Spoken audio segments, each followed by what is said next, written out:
Aula 8 mol, breve revisão, né? Como estamos no segundo ano, então a gente já viu como é que se faz o cálculo de um mol para uma substância, mas como a gente vai entrar na próxima aula em concentração em mol por litro, vamos revisar o que essa unidade quer dizer. O que essa unidade quer dizer? Um mol, ele é uma quantidade em gramas de uma determinada substância que contém uma quantidade fixa de 6 vezes 10 a 23 unidades. Pode ser 6 vezes 10 a 23 átomos, 6 vezes 10 a 23 moléculas e assim por diante. Mas é só uma quantidade.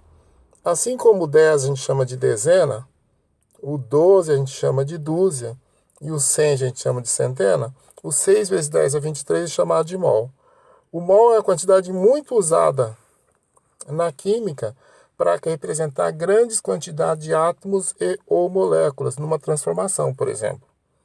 É uma forma objetiva e abreviada de trabalhar quantidades muito grandes de moléculas, né? Então a gente consegue facilitar a vida da gente usando o mol. O mol é uma unidade que veio para facilitar os nossos cálculos. Se eu penso em laranja e jabuticaba, uma dúzia de laranjas e uma dúzia de jabuticaba vão ter massas diferentes. Então, o que vai acontecer? Se eu tiver um mol de laranjas e um mol de jabuticabas, também eles vão ter massas diferentes. E pensando nisso, já que as moléculas são diferentes, se eu pensar em massa, um mol de CO2 tem uma massa diferente de um mol de H2O. Então, é lógico, eles são diferentes. Então, já que eu estou colocando uma quantidade fixa de unidades, a massa de um mol ela vai variar de uma substância para outra. Mas o cálculo é muito simples, é só usar as massas atômicas que eu pego lá na tabela periódica. Ninguém precisa decorar essas massas, né? Vamos calcular quanto que pesa um mol de CO2. Como o índice do carbono aqui na molécula de CO2 é 1, a quantidade dele na molécula é 1. O índice do oxigênio é 2, a quantidade dele na molécula é 2. Quanto que pesa o mol de carbono? 12 gramas. 12 vezes 1, 12. Oxigênio, quanto que pesa o mol? 16.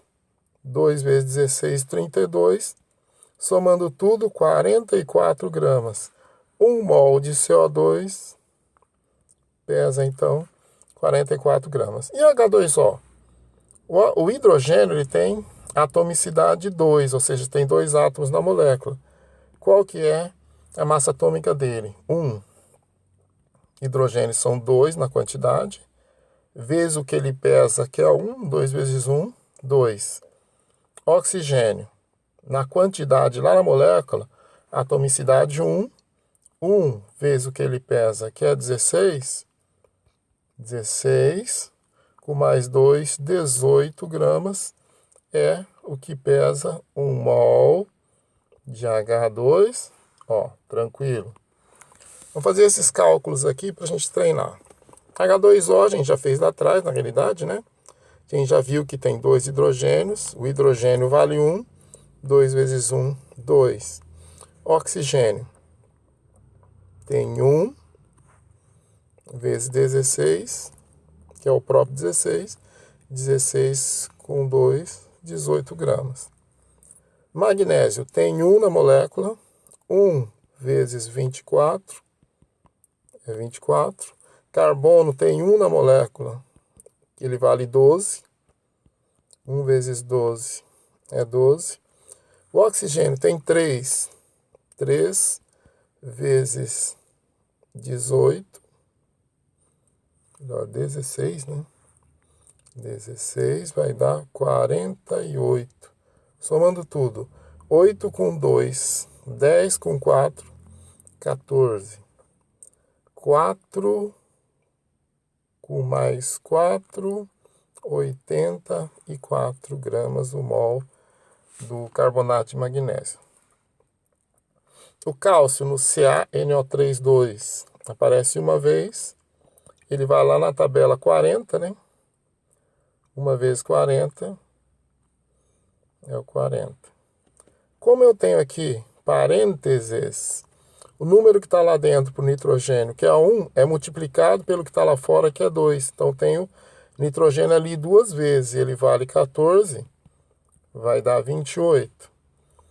Tenho o oxigênio lá dentro 3. 3 vezes 2 que está lá fora vai dar 6. Então tenho 6 oxigênios. Cada um valendo 16. 6 vezes 10, 60. 6 vezes 6, 36. 36 com 60, 96 para o oxigênio. Aí 8 com 6, 14. Aí nós temos 9 com 1 lá de cima dá 10, com mais 2, 16, 164 gramas o mol do nitrato de cálcio. Hidrogênio aparece duas vezes aqui, 2 vezes 1, 2. Enxofre aparece uma vez, a gente olha na tabela, ele vale 32, é o próprio 32. Oxigênio aparece 4 vezes. Ele vale 16, 16 vezes 4, 64. Somando tudo, aqui vai dar 8, 98 gramas. Então, a gente acabou de calcular o mol de H2SO4, um mol de carbonato de nitrato de cálcio e um mol de carbonato de magnésio e um mol de H2O.